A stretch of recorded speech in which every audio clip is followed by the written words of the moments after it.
So, seeing as you set up the thing with the clicker, can I borrow the clicker for a second? Because when we were in Colorado, I just a few years ago learned what these are for. Because you know, your entire life you watch movies, and you like, especially like old black and white movies, and like the little guy in the hat comes out and clicks it and runs off. So this, does everyone know what this is for? Okay, so some people do, many people don't. It's when it clicks, there are these cameras, and they're recording audio separately. So they will like have the camera and the audio, and they will sync them up to this click. So in the olden days, they would do it with film, where they'd have like a flatbed where there'd be film and audio tape, and they would line them up according to the click. It's not very interesting, but now you know a piece of trivia that you probably didn't know 5 minutes ago. Okay. So I have a few caveats, because I like caveats. One, I had terrible insomnia last night, so I'm really tired. That's why I have this big, gigantic, beautiful cup of sober person black coffee. And so I have a feeling as the talk progresses and I drink more coffee, it's going to hopefully become more interesting. So like at the beginning, it's probably just like, well, yeah, spirituality, I guess that's a good thing. And by the end, I'm probably going to seem like Charlie Sheen at the end of a Coke bender. Oh, coffee is so good. And I wonder why I get insomnia. Like, you have insomnia, and then you drink 4 cups of coffee, and it's like, oh, something's so wrong with me. I have insomnia. So what I wanted to talk about is, I couldn't think of any other way to describe it than the Goldilocks approach to everything, because where that idea came from is, I guess it was about 5 or 6 years ago, I was talking to a friend who was a very serious Buddhist, which I still think is nonsensical. Like to be like a super serious Buddhist, like I'm gonna fucking concentrate and be so happy. Oh! But, so we were talking about the middle way in Buddhism, and I am a spiritual dilettante. When I was young, I was just scared of everything, and I went to church because I was scared.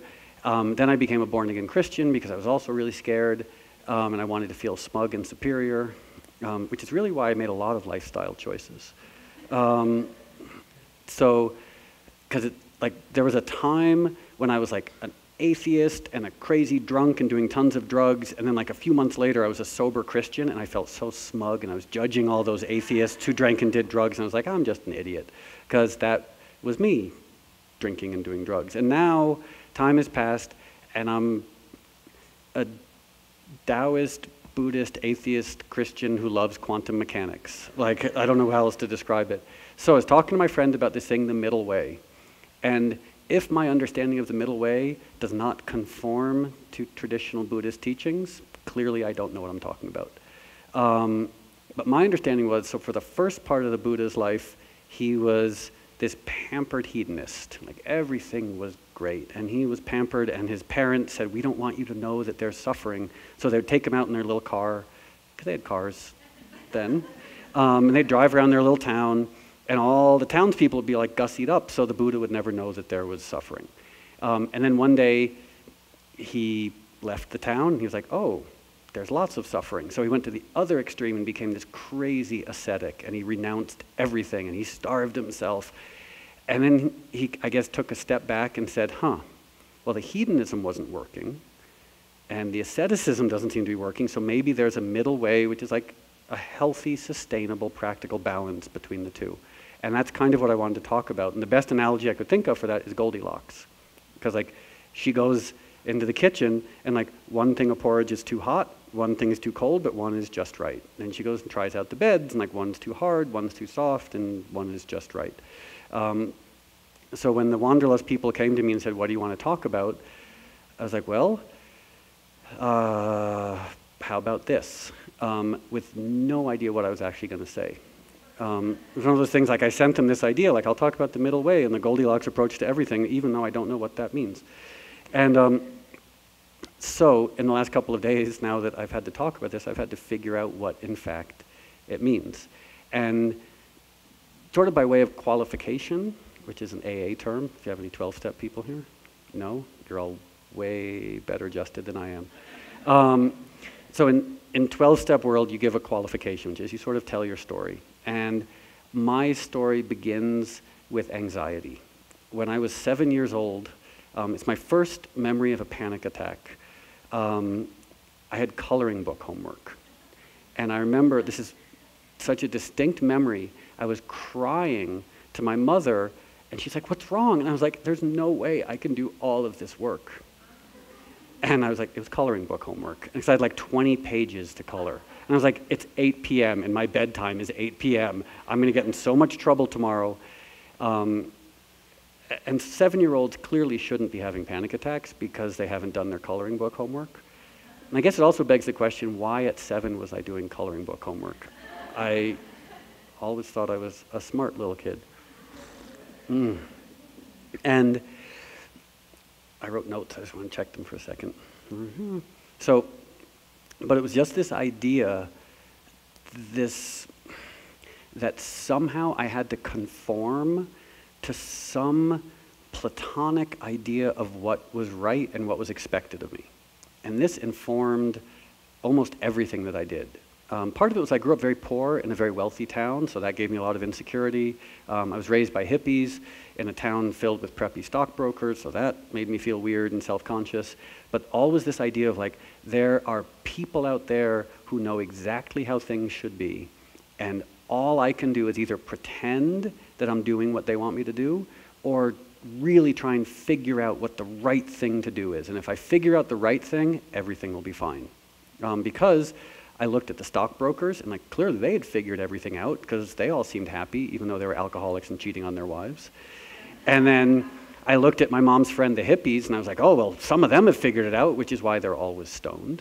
Because that's clearly a sign of spiritual enlightenment when you're always self-medicating. But I was like, whatever discipline I got involved in, I was like, there's the right way to do this. And I would like try and figure it out and beat myself up, remonstrate with myself when I couldn't do the right thing. So I became a musician, and this was like when I was 12 years old, and I had a guitar teacher who loved jazz fusion. And so he would force me to play jazz fusion and force me to listen to jazz fusion, and I hated jazz fusion. But I was like, oh, but he knows what he's talking about, so clearly the fact that I don't like jazz fusion means there's something wrong with me. He's the expert, I'm going to defer to him, and I'm going to learn how to like jazz fusion. Thankfully, I never learned how to like jazz fusion. But then I discovered punk rock, and I was like, but I love punk, I love The Clash, and I love the Dead Kennedys, and I love Black Flag. Why am I pretending to like jazz fusion when there's this music that I love that speaks to me? But my guitar teacher at the time was like, oh, but punk rock is too simple. You know, it has to be complicated and Byzantine and challenging in order for it to be valid. And that's been like this recurring, that's like the recurring line from the institution. Whatever institution you're in, they're saying it has to be complicated. It has to be difficult, and on some level, you can't really enjoy it that much, which I think is true for a lot of what we do here. And so I believed him until my love for punk rock empowered me to say, I don't like jazz fusion. And then I embraced punk rock. But then even within the world of punk rock, like some of my punk rock friends would say, oh, but there's this type of punk rock which is okay, but then over here, this type of punk rock's too commercial, you can't like that. And I was like, but I do like that, but I guess I'm not supposed to like that, so clearly I'm being bad again. You know, I'm not doing what the cognoscenti want me to do. And then I became a philosophy major, and the same thing. It's like, well, you need to read Kant. I was like, but I don't like reading Kant. No, but you need to read it. I was like, okay, I'll read it. I hate it. And it's old, and it means nothing to me, but they know what they're talking about. I'm going to keep doing it. And it was this all informed by self-criticism and insecurity, this belief that like there are these people who are better than me and they know what's right. They've studied it, they know what's right, they've figured it out, and I haven't. Then I became a Christian, and oh boy, my self-criticism metastasized. And I was like, wow, but in some ways it was perfect because it was this institution that was just based on me feeling bad about myself. And I was like, wow, I am a sinner. I am, that's great. And I don't even have to like defer to humans, I can defer to God, who is love but is always angry. And the paradox of that never struck me. Like, you'd go to church and be like, God is love, and if you do not do what he tells you to do, he will smite you to hell forever.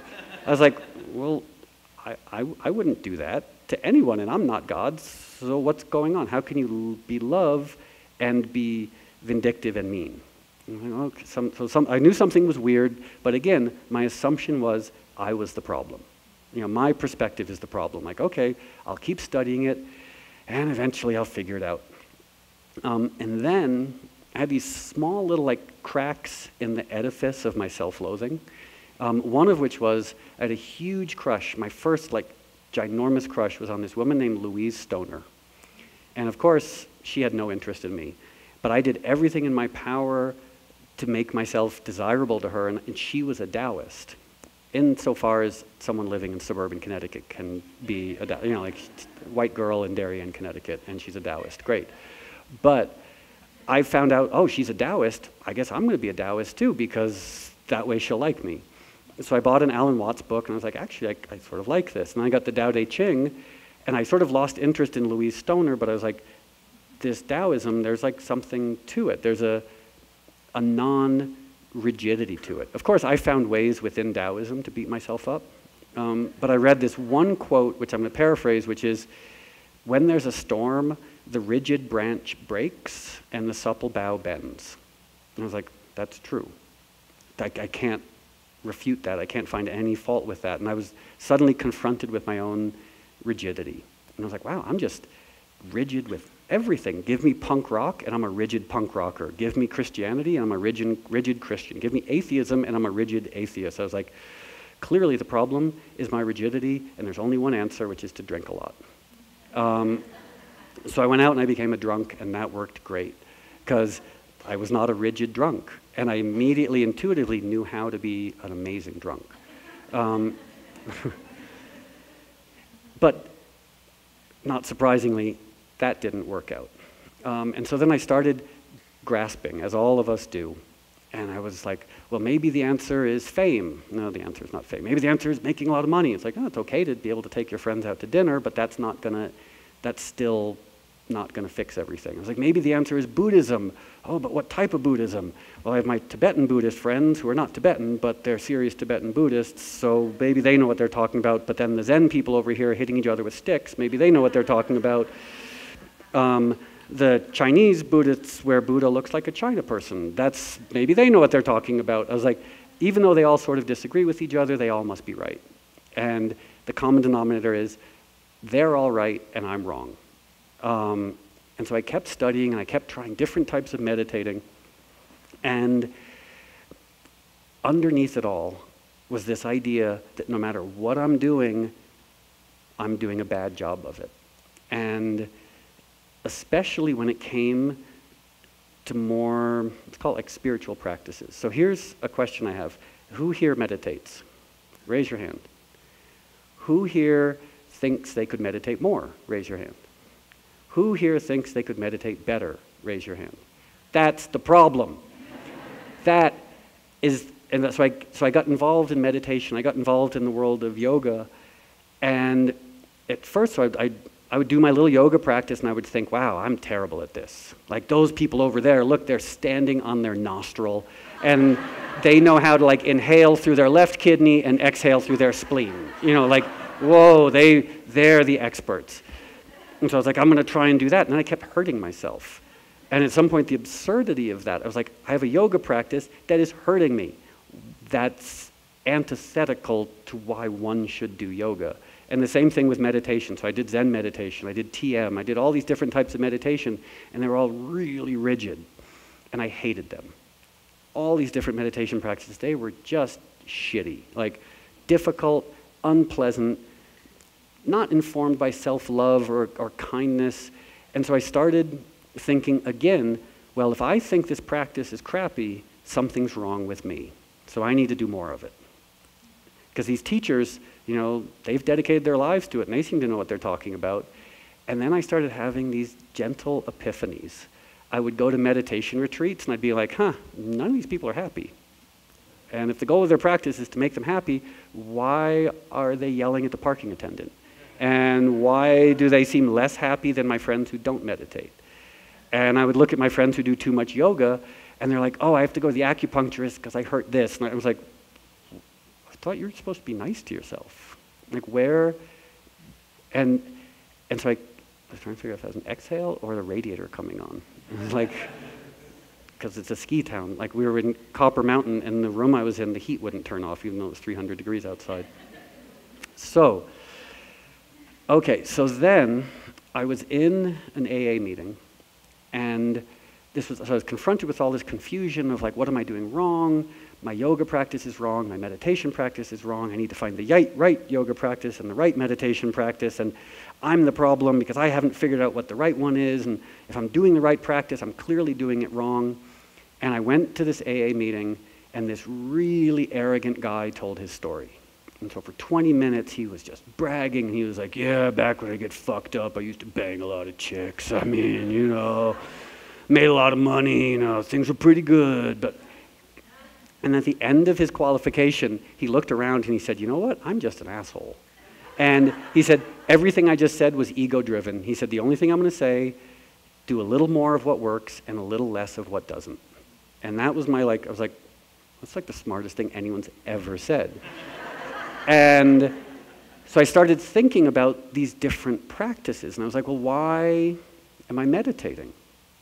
Like, am I meditating to make some teacher happy? Am I meditating to make Buddha God happy?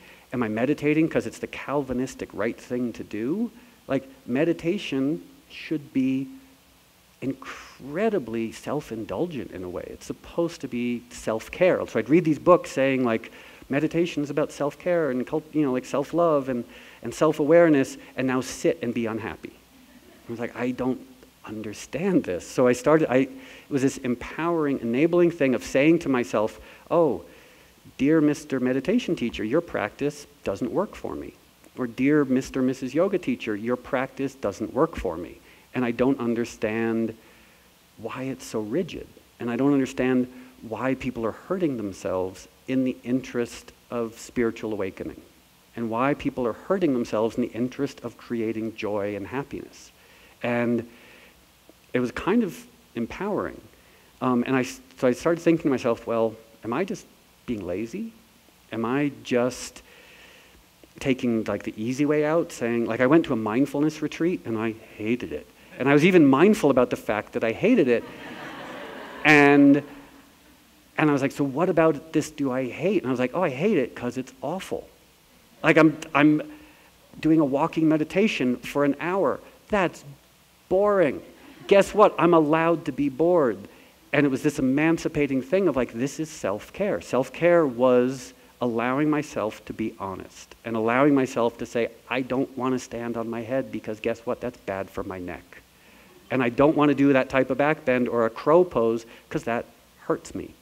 And there's no benefit. Like, if there's this much benefit and this much risk, why do it? Like, why mortgage your house to invest in your friend's speculative company? Like, protect what's already there rather than like compromise your health and your well-being in the interest of some strange esoteric gain, which seems like it's behind so many spiritual practices. Like if you give up everything, deny yourself, your honest self, conform to this practice, maybe in 70 years you'll be enlightened. But why? And then I started looking around and I had this other question, which was, okay, the justification that most people have within, and I'm not maligning any traditions. If a tradition works for someone, God bless. But a lot of the traditions I looked at, my friends who were practicing it, their justification was never subjective. They never said, I love this practice because it's good for me. They would say, oh, well, I love this practice because it's old. And I was like, so they didn't have plumbing back then. I like plumbing. Plumbing is new. Should I reject my plumbing because in Tibet 3,000 years ago they didn't have plumbing? And they were like, oh, but it's old and it comes from a foreign place. It's like, so that means people in Tibet should wear pilgrim clothes and persecute Native Americans, because that's what we did a long time ago. Doesn't that make sense? Like, if you're going to just adopt wholesale these mores and standards and practices from a different old culture, that's nonsense. And then I read this wonderful paraphrased quote from the Buddha, and I was like, he agrees with me. And here's this quote, and I'm paraphrasing it, so if you speak Pali, don't criticize me too much. Do not believe in anything simply because you have heard it. Do not believe in anything simply because it is spoken and rumored by many. Do not believe in anything simply because it is found written in your religious books. Do not believe in anything merely on the authority of your teachers and elders. Do not believe in traditions because they've been handed down for many generations. But after observation and analysis, when you find that anything agrees with reason and is conducive to the good and benefit of one and all, then accept it. And I was like, that's the gist of it. And for me, that's the middle way. This way of, because the only thing any person here knows is their experience. You truly don't know anyone else's experiences. And the only truth we can ever know, I believe, is our own truth and our own subjective experience of the objective. You know, we understand certain things, like the universe came into existence 15 billion years ago. That's such a big statement, it's meaningless. I don't understand 100 years. How can I understand 15 billion? But, so the vastness of the universe is unknowable. What we know from quantum mechanics, the universe is unspeakably complicated. So objective truth is denied us. Even though the matter with which we're comprised is 15 billion years old, somehow we seem to be denied that direct experience of the objective truth of the universe. So it seems. I mean, like, a lot of my friends who are serious Buddhists are like, no, you can know the objective truth of the universe. I was like, how? And like, well, this yogi says he knows the objective truth of the universe. And I was like, I put that in the says you category. You know, like, well, according to him, he does, but he's human. Maybe he's lying. And you're not him, you can't know. So if someone came to me and said, oh, I know the objective truth of the universe, I'd be like, you're either a liar, a sociopath, or you're delusional. I don't know. Like, or maybe you do know the objective truth of the universe. I don't. I know my subjective truth, and my subjective truth has to be informed by gentleness and self-care and this middle way. And that means applying that to all these teachers. And I mean, maybe this is a dangerous place to be saying this stuff. You know, it'd be funny if I got assassinated by a yoga teacher. But it's kind of like I was at an event, this is completely random. I was at an event a few years ago and Dr. Heimlich was there. And I was like, wow, I tried to make myself choke because I really wanted to get the Heimlich Maneuver performed on me by Dr. Heimlich. Wouldn't that be amazing? Like, what a great story. You got the Heimlich Maneuver from Dr. Heimlich. What a great story. A yoga teacher tried to assassinate me. So, now I distracted myself. But this idea of all of our practices, our meditation, our work, our relationships, it's like informed by kindness to ourselves. And luckily, Mr. Buddha talks about that in his metta practice, M-E-T-T-A, not metta as in like metta, but self-loving kindness, is that we can know, is we take care of ourselves. And so if I have a yoga teacher saying, oh, but you need to do crow pose, I'm like, fuck you, no, I don't. You're not me. You're not going to go to the hospital with sprained wrists. You know, like, and if you can do crow pose and it's a big part of your practice, great, you're better than me. Or if some meditation teacher is like, you need to sit in zazen for 3 hours. I was like, no, I really don't. Like, I'm okay not doing that. You know, like, but this is how we've done it for thousands of years. And here's another thing that I've become increasingly aware of. These practices that we try to do, they're 1,000 years old, or 500 years old, or 4,000 years old. Do you know what? Life was different then. I'm guessing before electricity, people's thought patterns were generally a little calmer. They weren't staying up on Facebook. They weren't in traffic. They weren't exposed to electric lights after dark. they were generally, their resting state was already fairly calm. Our brains are manic. By definition, we're all like crazy people, you know, because our brains are always going. So we do this practice, and we're like, why can't I calm down? It's because you're human, because you're normal. You can't calm down because your brain is subjected to caffeine and electricity and craziness and electric lights and traffic and all these things. A manic brain is a natural state of being. It's not healthy, it's not great, but it's where we are. And it's sort of my criteria now for practices is like, a practice and a tradition needs to meet us where we are. We don't need to, like, the goal of a practice is not to serve the practice. The goal of the practice is to serve you and to make your life better. And that's the only criteria for doing any of this stuff. Does it make my life better? You know, if I have a yoga practice, is it improving my life? Does my meditation practice make me happier, calmer, more capable of insight and self-awareness? At least this is my criteria. If you disagree, awesome. Like, if you want to be a monastic, ascetic, rigid adherent to a tradition, and it works for you, truly, that's great. It doesn't work for me. What works for me is trying to remember that self-care has to inform everything. And just the last thing I want to say about the middle way, or this Goldilocks approach to things, is how, and I learned this through music therapy, which as I talked about 2 weeks ago. I got involved with Oliver Sacks a few years ago in a music therapy program.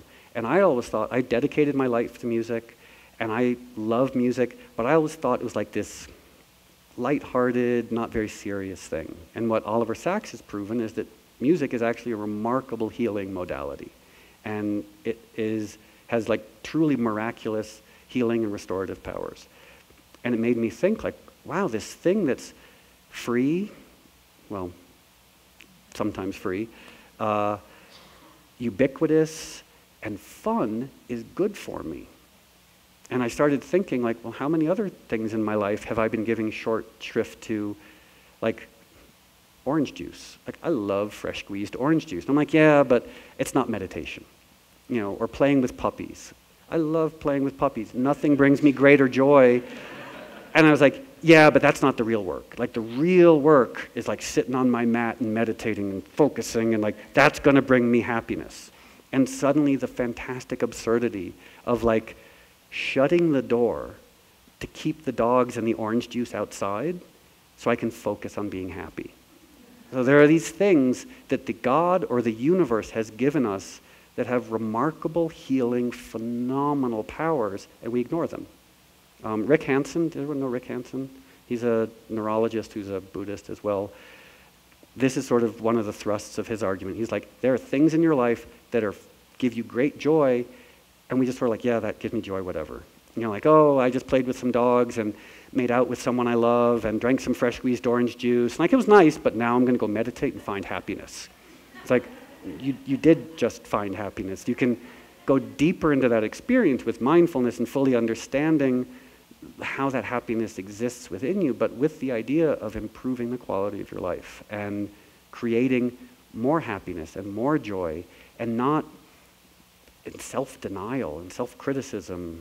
And so that's pretty much the gist of what I wanted to talk about. And I don't know if anyone has any questions or comments, but I'd really love to hear your perspective, because one of the things about talking is I sit up here and ramble on like a crazy person, and I have no idea if right now the truth is I actually just took mescaline and I'm sitting in a room by myself.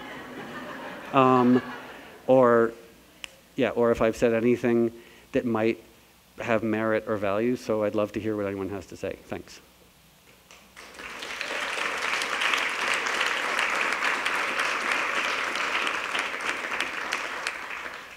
You can't talk, you work here. Comments up here. Anyone? Anyone got some comments? I'm sure there's some. On his time-tested method.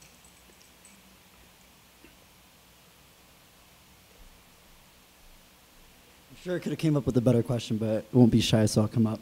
Thank you for the talk, honestly, and just opening up that space and being like really raw and authentic with like your own experience. It really means a lot to know that. So what kind of like brought some attention to me, we talked about like the practice should meet us in the middle, and I really love the metaphor about the puppies and the OJ and kind of giving ourselves permission to enjoy life rather than focusing on how to improve ourselves to enjoy life. So I'm just curious, like for you, like how do, and you know, I'm sure you have an incredibly busy schedule, you know, traveling and, you know, performing, everything like that. How do you give yourself permission to keep that sacred space, to do what for you, you know, makes you feel fulfilled and joyful, and at the same time putting your practice in a place that will support that, but not put pressure on it, and maintaining a playful spirit with it? It's a good question, and it's challenging for me. Part of it is empiricism, you know, like looking at my experience and saying, okay, when I'm being self-critical, does any benefit arise from that? Because I grew up in New England, where like the motto for New England should be like, we don't really like ourselves very much. Or we don't like ourselves very much, and that makes God happy. So I was raised with this idea that like hard work, self-sacrifice, joylessness, these are noble things, you know, and self-criticism is a good thing because it makes you better. And as time has passed, I just realized, no, that's stupid. That's nonsense. You know, there's a great, I'm paraphrasing, a quote from Jesus, which is, it doesn't benefit a man anything if he gains the world and loses his soul. And what's that, conventionally that's used to say like, oh, you shouldn't be materialistic. But I think what it means is like, look at Wall Street. Like my friends who are hedge fund guys, like they're worth hundreds of millions of dollars and they're miserable. It's like, what benefit has come from them like falling asleep with their BlackBerry in their hand and giving up their family lives and having ulcers and dying prematurely? Like they've gained the world, but they've given up their soul, meaning they're who they are.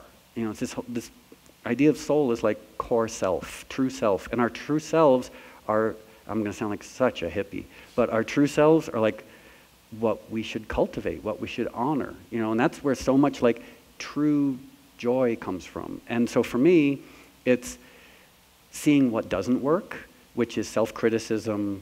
Anything that makes me furrow my brow, I shouldn't do. And what does work is sometimes really beautiful, simple stuff, like dancing. Yeah, can't wait to dance tonight to your music, by the way. Thanks. Technically, it's not my music. I just take credit for it. Right. But, so it's being willing to identify these things that actually bring joy. And as I was saying about Rick Hansen, this idea of like not dismissing them and like, and sometimes they're silly. You know, sometimes it's really goofy, like putting on an old punk rock song and dancing around to it, that's silly. You know, like, and my old Calvinist ancestors would be like, that is bad, that's the devil's work. I was like, no, it's not. Sitting around and denying your true self and being unhappy and leading compromised lives because you think God wants that, that's the devil's work, as far as I'm concerned. So beautiful. Thank you, brother. Thanks.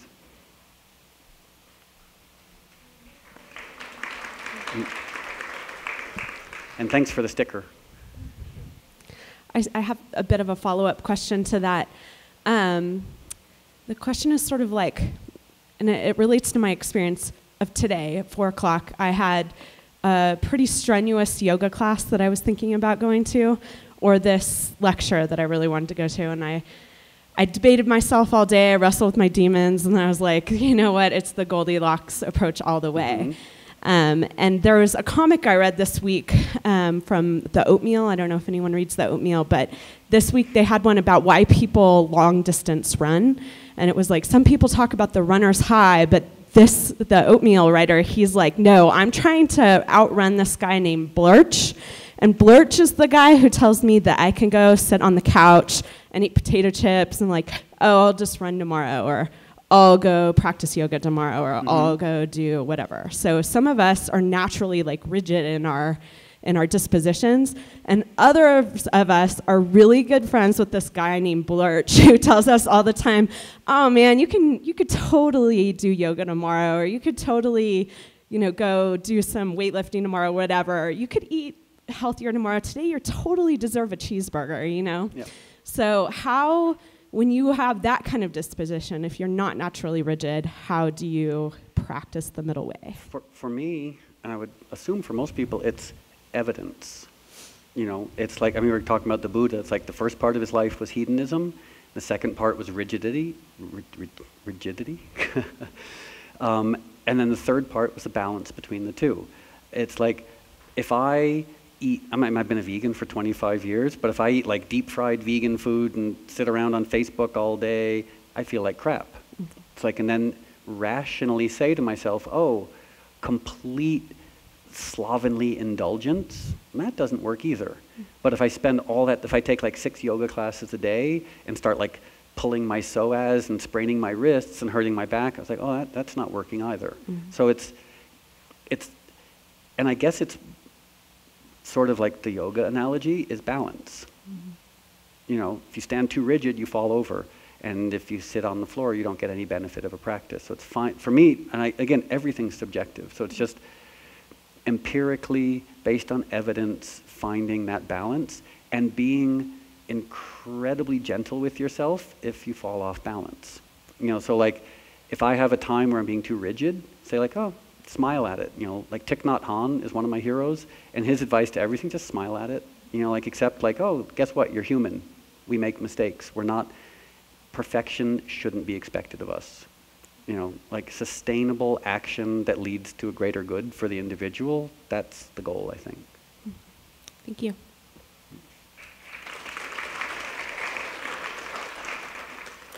I'm actually from Wilton, Connecticut, so I really. I remember Wilton. It was the only dry town in Connecticut. Yes, and so I went there were to all those Darien liquor to stores get, on Route 7 yeah. in Norwalk. went to Darien and Norwalk to get drunk, but it's very, what I've discovered recently is how much of an inclination I have to go toward pain. Like, oh, I must create pain in my life, and I must do these things that are painful because somehow they're noble. And I think it comes a lot from that, growing up in that environment, probably around the same time you did. And I just wonder how you break away from that pull. For me, it was very ingrained. I moved to California when I was 40, and it changed my life a lot because there's people like in this room that bring so much. But how do you pull yourself when you feel that pull toward, I need to create pain for myself, which seems to be what happens in those places, toward, no, I just don't. Again, for me, it's slow, steady work. Not beating myself up too much if I'm backsliding. You know, and there's another AA quote, which is practice progress and not perfection.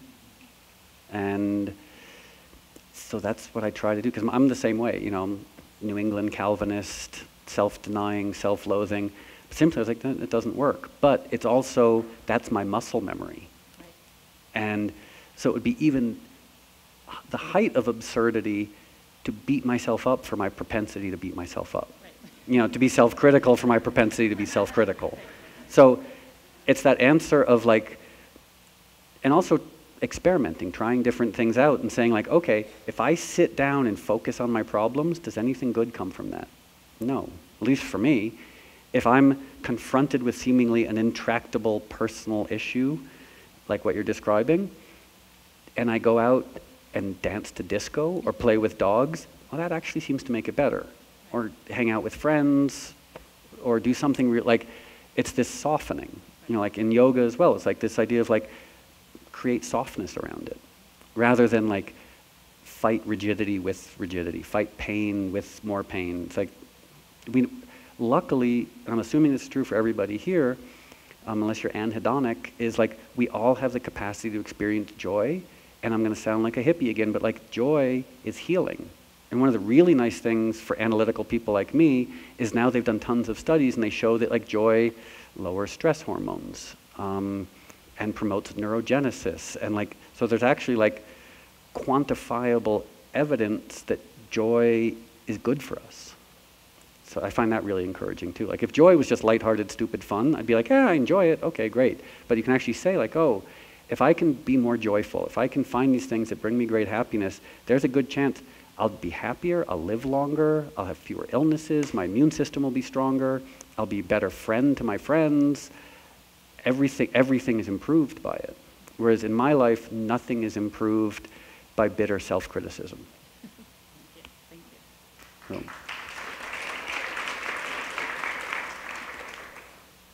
I have a question about your music. Okay. You mentioned the piece about music therapy, and I don't need to, I'm not asking for more of the personal stuff, but I was just curious if the music that you've put out, the compilations you've arrange, that sort of thing, if any of that was a result of some of your observations from observing the music therapy, or if it was purely for fun, which I guess is similar to that last piece, or if it was more for a commercial point, what would sell, what you were told would sell, and where you were at in that whole process from album to album and that sort of thing. Luckily, I've never, I've wanted some of my music to be commercially successful, but I've never tried, I guess once or twice I've tried to write commercial music. I'm just not good at it. And I'm not being self-deprecating. I genuinely am not good at figuring out what a 14-year-old in Milwaukee wants to listen to.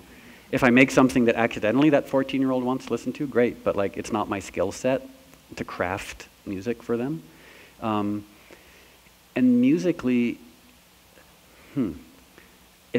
my glib answer is to say yes to all of your questions. And in music therapy, what they found is an individual's relationship to music is subjective.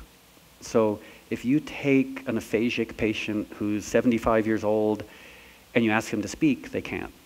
But you play their favorite song from when they were 12 and they can sing it.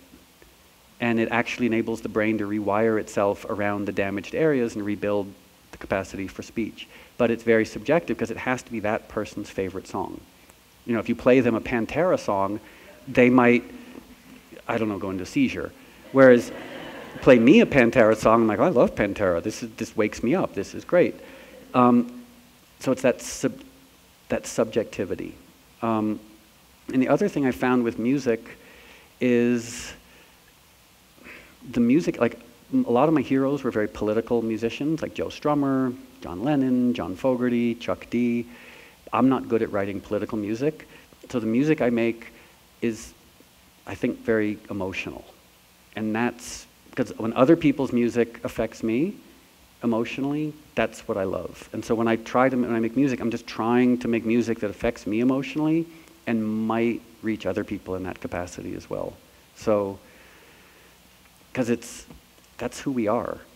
Another book I wanted to, Rick Hansen and Thich Nhat Hanh are two of my heroes, but there's this book that's really interesting. It's called A General Theory of Love, if anyone's read it. And it's essentially about, as primates, how we are emotional creatures and how our limbic systems function. And it's a really interesting insight. It's written by scientists, even though it has kind of a flaky title. And it's really interesting just understanding that we are social primates and that we have very specific emotional needs. And if those emotional needs aren't being met, we wither and die.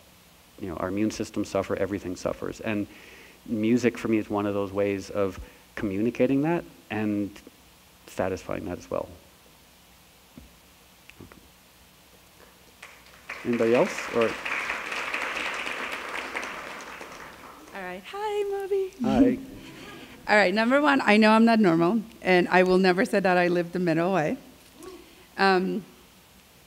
But I've been very, very, very lucky, and I know I'm not normal, but I just lived in India for 7 years where nothing bothered me, and I had no shoes, and I lived in caves, and I did a lot of tapasyas, really strong disciplines.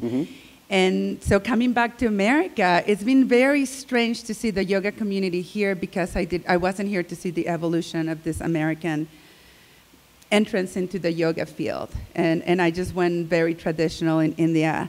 So to hear you speak about the middle way, I'm like, well, maybe in India this was the middle way, but for America, it's all the way out here. So I am having trouble with it because I look at this room and I see wow, all these people have done 2 yogas and everyone can do amazing handstands. I mean, I can just ask for volunteers and all these guys will you're proud of it. The positive kind of proud. So I really have trouble whenever I hear people in America talk about the middle way because I feel like it's given people permission to say, huh. And what comes with all these amazing disciplines is that it's not being rigid, but for me, anyone that has met me know that I'm not rigid. I just love to embrace life completely. And something comes out when you do something beyond what you thought your capacity is.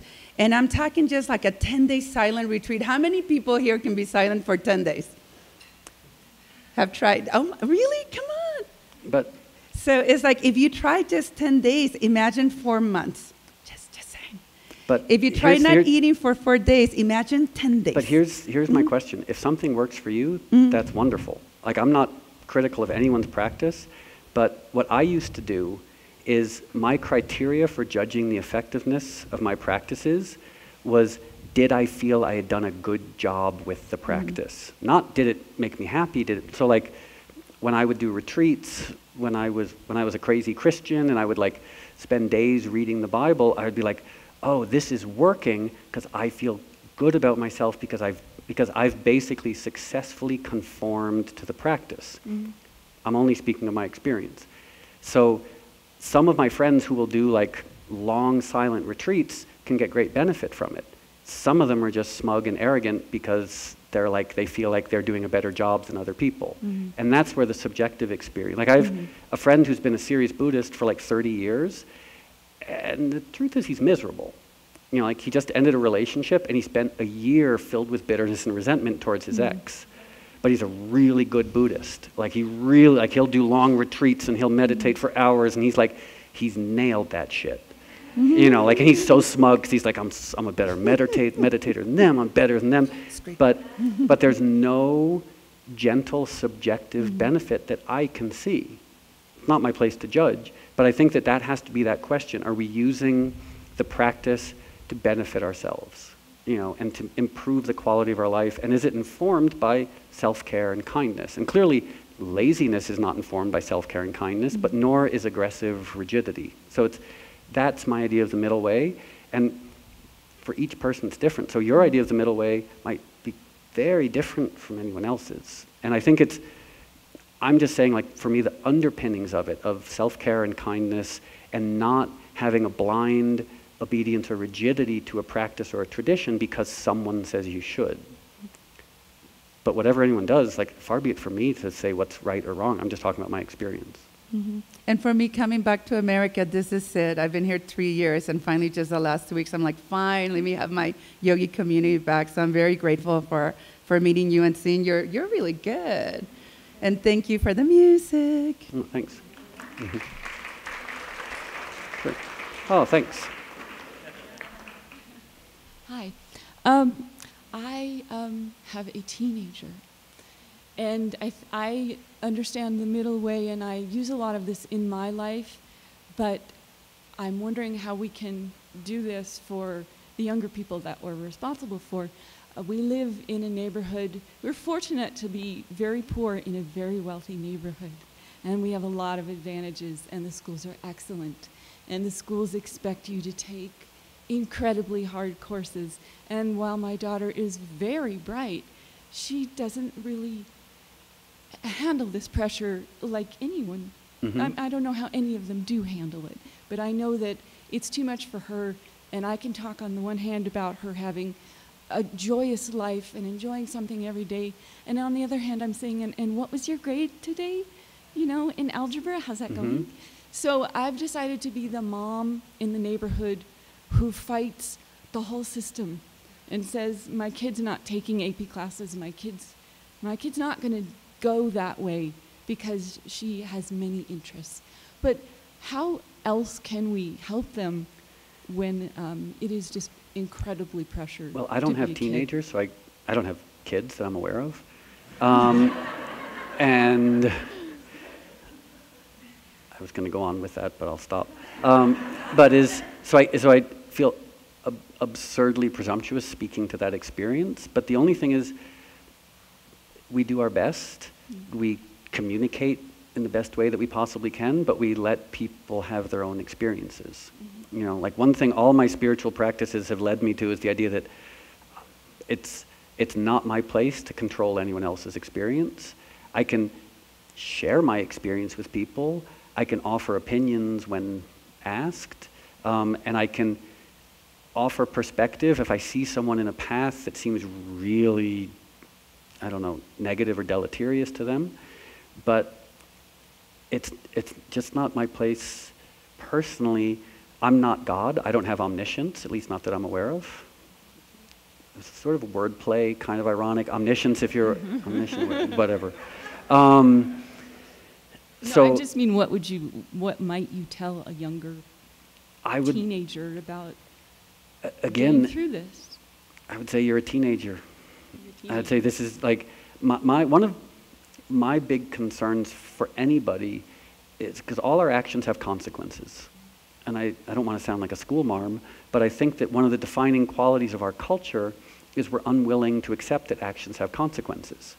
You know, like people eat McDonald's and smoke cigarettes and drink beer, and then they're baffled by bad health. You know, like friends of mine, like they drive motorcycles and then they feel it's so unfair when they get hurt in an accident. I was like, actions have consequences. And hopefully the consequences aren't too severe or too permanent. You know, like that's one of the things I'm grateful for is I have no facial tattoos. No lost limbs, you know, like, so the stupid things I've done in my life seemingly haven't had permanent consequences, but everyone's going to make mistakes. We just hope that the mistakes don't involve really horrifying consequences. And kind of, to some extent, trusting that generally, for the most part, things work out, which seems almost like it's an invitation for things to not work out. But like, most of our lives, like, things really work out. You know, like, we get into our car, we drive somewhere, we don't get in an accident. We buy food, it's safe. We turn on the water, we take a shower, it's not like scorpions come out of the faucet. You know, it's like, more often than not, the universe looks after us. And it's true for everybody. And it's sort of, to some extent, taking personal responsibility, but letting people have their own, I hate to use the word journey, but letting people have their own journey, being around for it and be loving, have good intentions. What more, I don't know what more we can do. My biggest concern with teenagers, kyphosis. You know, hunchbacks. Because everybody spends their time like this. And so I just have this feeling that, like, all these teenagers, when they're 40 years old, are going to look like Quasimodo. They're just going to be like, oh, I wish I hadn't spent so much time on Facebook. Why am I, you know, like. So maybe my advice, buy them a foam roller. Buy her a foam roller. And, you know. Thank you. Thanks a lot. Okay. I just want to say thank you so much to Moby on behalf of the co-founders who are here. It's not often that we have someone like Moby who comes to the festival, and not only is he headlining the main stage, he's also doing an acoustic with strings on Sunday that's going to melt your heart. But to come here and do these lectures, to get into the yoga classes, just like all of us, it's such a privilege, and we are so honored to have you. Just one thing in closing. I really hope I didn't sound like I'm being critical of any tradition or practice. I'm just talking about my experience with them. And if you completely disagree, God bless.